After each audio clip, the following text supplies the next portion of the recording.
Kumusta mga kasaliksik? Ang usapin ng ceasefire sa pagitan ng Russia at Ukraine ay muling naging sentro ng atensyon matapos ang isang tawag sa pagitan ni Donald Trump at Vladimir Putin.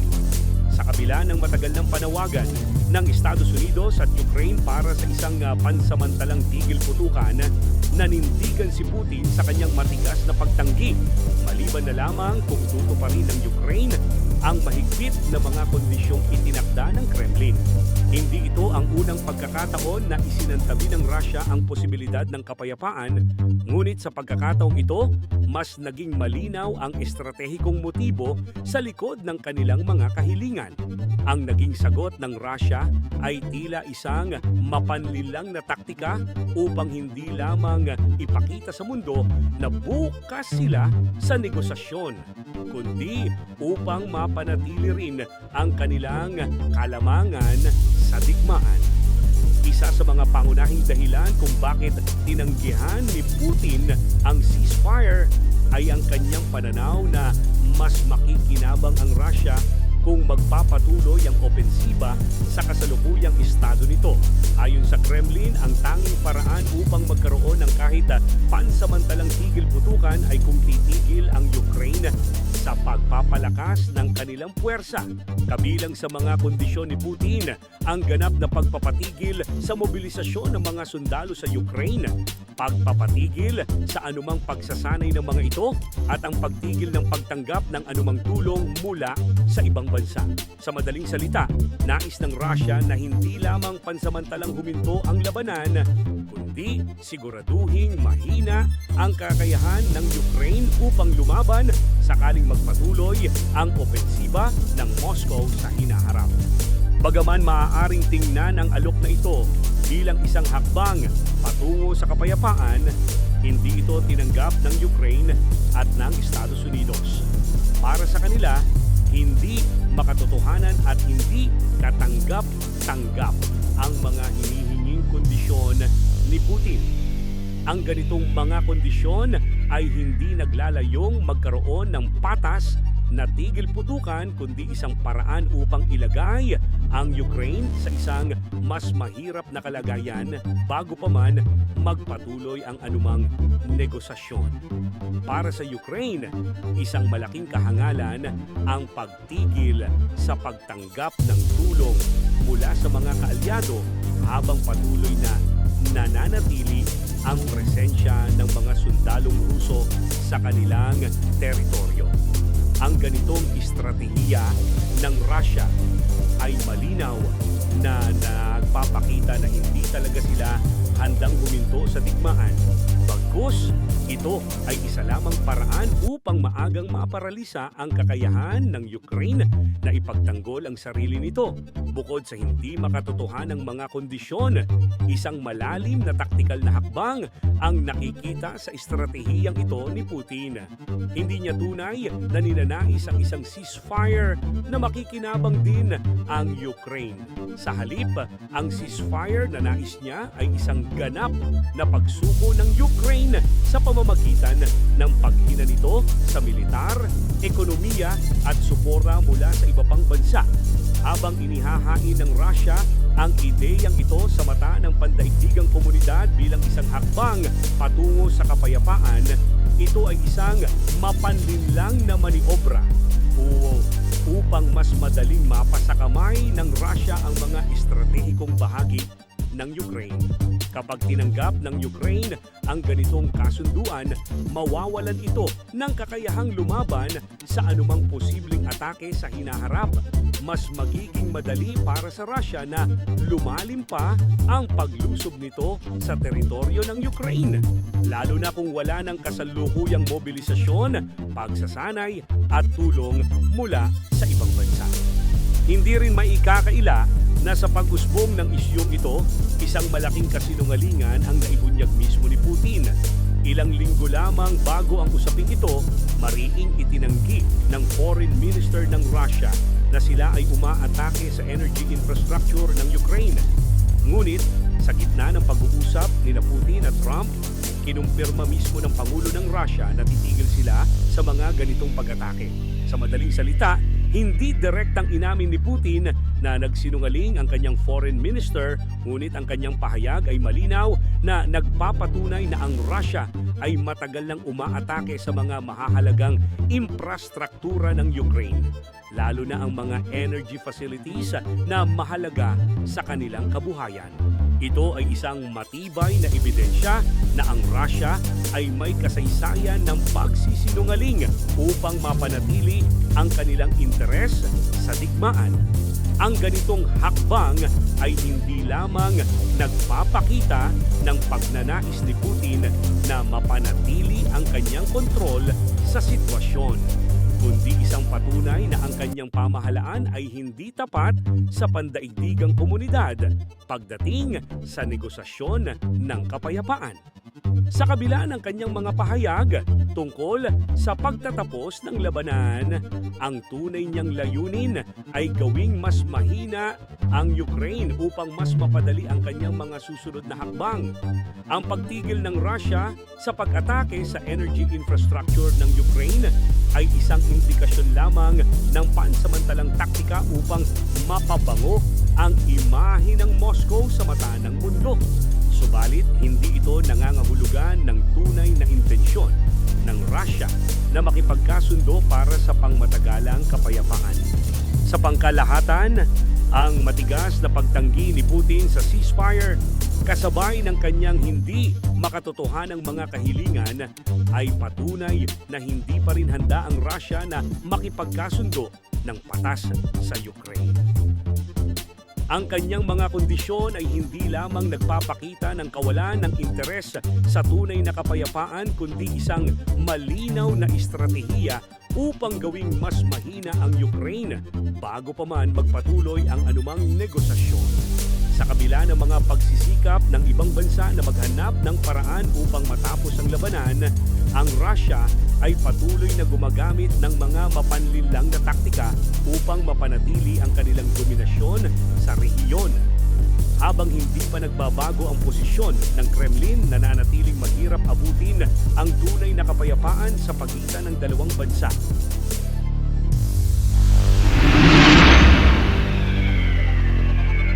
Sa patuloy na hidwaan sa pagitan ng Russia at Ukraine, hindi lamang sa larangan ng labanan nagaganap ang sagupaan, isa sa pinakamalaking estratehiya ng Russia sa kasalukuyang tunggalian ay ang paghihiwalay sa Estados Unidos mula sa Europa. Isang hakbang na may malalim na epekto sa pandaigdigang geopolitika. Hindi lingid sa kaalaman ng Moscow na ang suporta ng Estados Unidos sa Ukraine ay pangunahing nakabatay sa matibay na ugnayan nito sa NATO at mga bansang Europeo. Kung matagumpay na mapapahina ni Vladimir Putin ang alyansang ito, mas mapapalakas niya ang posisyon ng Russia at mas malaya niyang maipatutupad ang kanyang mga plano nang hindi humaharap sa matinding pagtutol mula sa kanluran. Ang estratehikong hakbang na ito ay hindi lamang limitado sa simpleng propaganda o diplomatiko ng pakikipag-ugnayan. Mula pa noong simula ng kanyang panunungkulan, itinuring na ni Putin na isang hadlang ang NATO sa kanyang layunin na ibalik ang kaluwalhatian ng Russia. Sa pamamagitan ng pagtatangkang ihiwalay ang Estados Unidos mula sa Europa, layunin niyang hatiin ang kanluran sa dalawang panig. Ang isang bahagi ay mananatiling kaalyado ng Ukraine at ang isa naman ay magiging mas konserbatibo sa pagtulong, sa pag-asang magdudulot ito ng kahinaan sa kanilang pagkakaisa. Sa pagkakataong ito, umaasa si Putin na maaaring gamitin ang kanyang impluwensya kay Donald Trump upang ipakita sa Estados Unidos na hindi nito kailangang makialam sa labanang ito. Kung mangyayari ito, hindi lamang makakalaya ang Russia mula sa mabibigat na parusang ipinataw ng kanluran, kundi mas magkakaroon din ito ng puwang upang palakasin ang kanilang estratehikong posisyon sa silangang Europa. Isang mahalagang aspeto ng estratehiyang ito ang tinatawag na bagong kaayusan na nais ipatupad ni Putin. Sa kanyang pananaw, ang kasalukuyang balanse ng kapangyarihan sa mundo ay pabor pa rin sa Estados Unidos at mga kaalyado nitong nasa kanluran. Upang maisakatuparan ang kanyang ambisyon na muling buhayin ang lakas ng Russia, sinusubukan niyang isulong ang isang pandaigdigang estratehiya kung saan mas pabor ang sitwasyon sa Moscow. Sa ilalim ng ganitong kaayusan, hindi lamang magiging mas malaya ang Russia sa kanyang mga kilos sa Ukraine, kundi maaari rin itong gamitin ang bagong balanse ng kapangyarihan upang mas mapalawak ang saklaw ng kanyang impluwensya sa iba pang rehiyon gaya ng Gitnang Silangan at Asya. Ang layunin ay hindi lamang limitado sa pagkamit ng pansamantalang tagumpay sa Ukraine, kundi isang mas matagalang epekto na maaaring magbago sa pandaigdigang politika sa loob ng maraming dekada. Sa kabila ng mga hakbang na ito, nananatili ang matibay na paninindigan ng mga bansang Europeo na huwag pabayaan ang Ukraine. Hindi pumapayag ang mga bansang gaya ng France at United Kingdom na mahulog sa bitag ni Putin. Bagkus, mas lalo pa nilang pinalalakas ang kanilang suporta sa Ukraine. Hindi lamang sa pamamagitan ng pagpapadala ng mga armas at ayuda, kundi pati na rin sa posibilidad ng pagpapadala ng peacekeeping troops sa rehiyon. Ang ganitong hakbang ay malinaw na nagpapakita na hindi handang isuko ng Europa ang kanilang paninindigan sa digmaang ito. Sa katunayan, mas pinatitibay pa nila ang kanilang ugnayan upang tiyakin na hindi mahuhulog ang Ukraine sa kamay ng Russia. Alam ng mga bansang ito na kapag bumagsak ang Ukraine, maaaring sumunod ang iba pang mga bansa sa rehiyon na may matagal ng alitan sa Russia. Lalo na ang mga dating bahagi ng Unyong Sobyet na ngayon ay miyembro ng NATO. Isa sa mga pinakamalaking alalahanin ng Russia ay ang posibilidad ng presensya ng mga dayuhang peacekeeping troops sa Ukraine. Hindi ito tinatanggap ng Kremlin dahil ito ay magiging isang direktang hadlang sa kanilang layunin na ganap na kontrolin ang bansa. Ang presensya ng mga sundalo mula sa NATO o kahit na mula sa mga neutral na bansa ay maaaring magdulot ng malaking problema sa Russia, lalo na kung ito ay magpapalakas sa depensa ng Ukraine. Dahil dito, matindi ang pagtutol ng Russia sa anumang pahayag mula sa kanluran tungkol sa pagpapadala ng peacekeepers.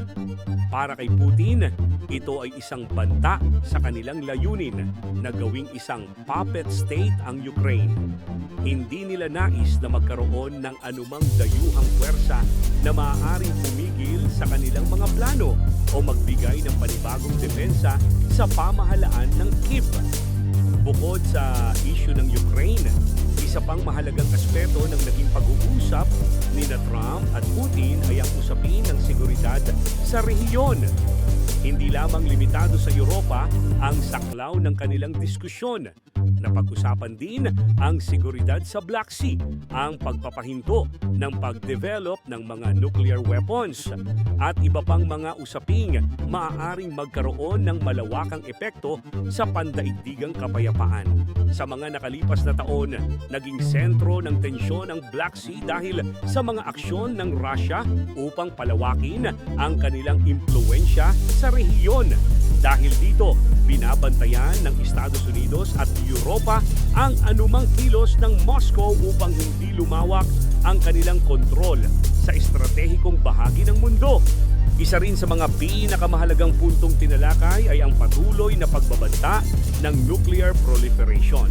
Sa panig ng kanluran, mahalaga na matiyak na hindi magpapatuloy ang anumang pagtatangka ng Russia na gumamit ng sandatang nuklear sa digmaan sa Ukraine o sa iba pang bahagi ng mundo.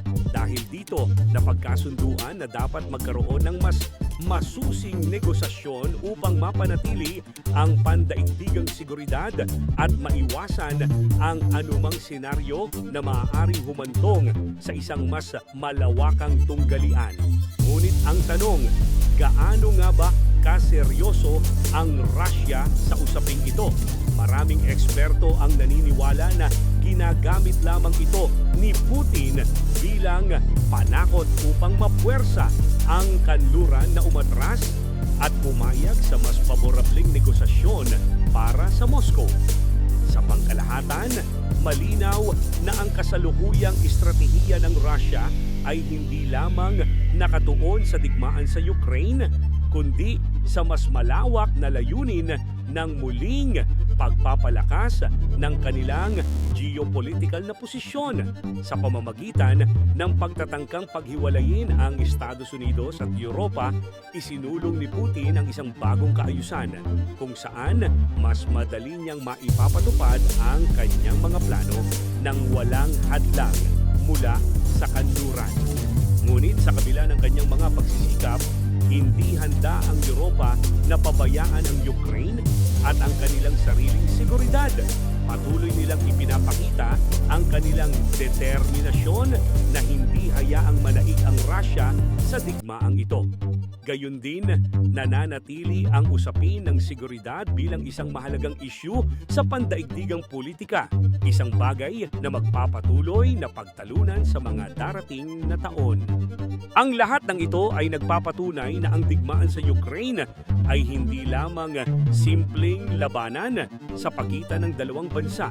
Ito ay isang mas malaking tunggalian na may direktang epekto sa hinaharap ng buong mundo.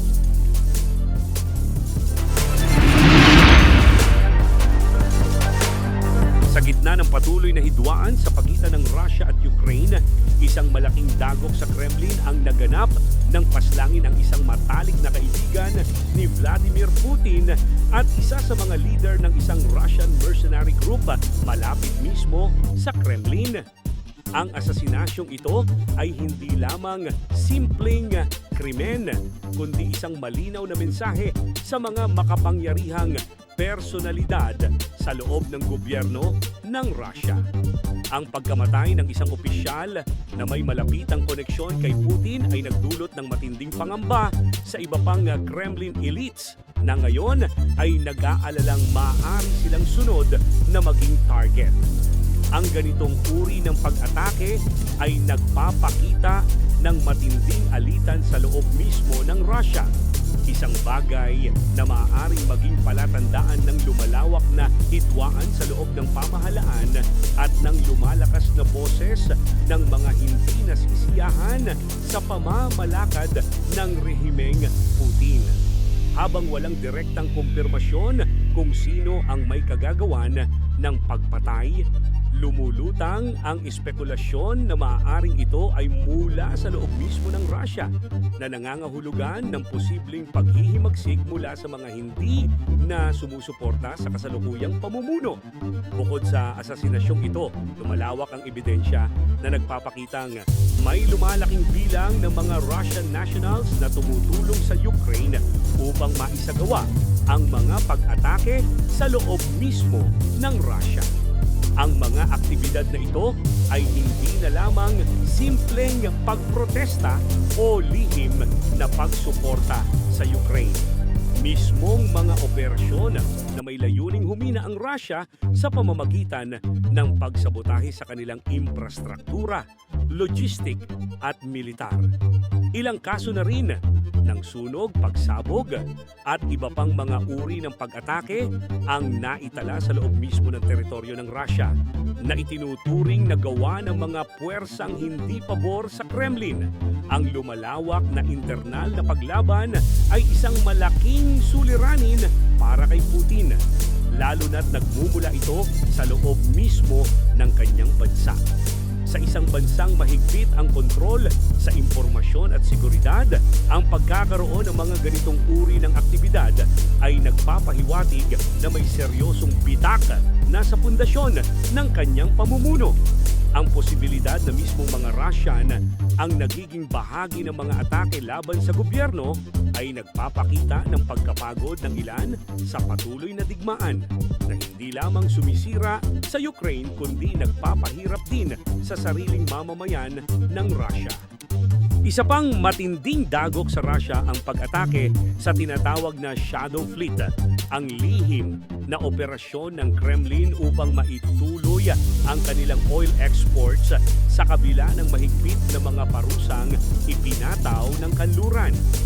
Isang tanker na bahagi ng operasyong ito ang napasabog na nagresulta sa napakalaking pinsala sa kanilang ekonomiya at kalakalan ng langis. Ang Shadow Fleet ay isang esensyal na bahagi ng estratehiya ng Russia upang patuloy na makapagbenta ng langis sa mga bansang turing tulad ng China at India sa kabila ng mga sanksyon ng kanluran. Ang pagkawala ng isang tanker ay hindi lamang direktang pag-atake sa ekonomiya ng Russia, kundi isang pahiwatig na ang kanilang mga lihim na operasyon ay hindi kasing ligtas tulad ng kanilang inaakala. Hindi malinaw kung sino ang nasa likod ng pagsabog na ito. Ngunit ang posibilidad na ito ay gawa ng Ukraine o ng mga kaalyado nito ay hindi malayong isipin kung magpapatuloy ang ganitong mga pag-atake. Maaaring mahirapan ang Russia na mapanatili ang kanilang oil trade na isang malaking pinagkukunan ng kita upang mapunduhan ang kanilang giyera. Sa kabila ng pagiging isang makapangyarihang bansa, lumalabas na may matinding kahinaan ang seguridad ng Moscow. Sa kabila ng kanilang malawakang surveillance at mahigpit na kontrol sa impormasyon, maraming matagumpay na pag-atake ang naisagawa sa loob mismo ng kanilang teritoryo. Mismong mga eksperto ang nagsasabi na ang Moscow ay hindi kasing higpit sa seguridad tulad ng inaakala ng marami. Ang sunod-sunod na insidente ng pagsabotahe at mga misteryosong pagsabog ay nagpapakita na hindi ganap na kontrolado ng Kremlin ang sitwasyon sa loob ng kanilang bansa.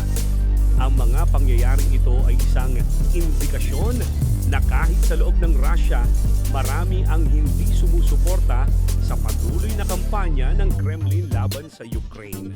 Dahil dito, napilitan ang gobyerno ni Putin na maglunsad ng mas agresibong propaganda upang supilin ang lumalawak na rebelyon sa loob ng bansa. Sa mga nakalipas na linggo, maraming babala ang inilabas ng Kremlin laban sa mga mamamayang maaaring makisali sa mga gawaing may kaugnayan sa pagsabotahe. Gumagamit sila ng matinding propaganda upang takutin ang publiko. Ngunit sa kabila nito, patuloy na dumarami ang mga insidente ng paglaban mula sa loob mismo ng Russia. Habang hindi pa malinaw kung hanggang saan ang mararating ng ganitong uri ng paglaban, isang bagay ang tiyak. Hindi na kasing istrikto at kontrolado ng Kremlin ang sitwasyon tulad ng dati.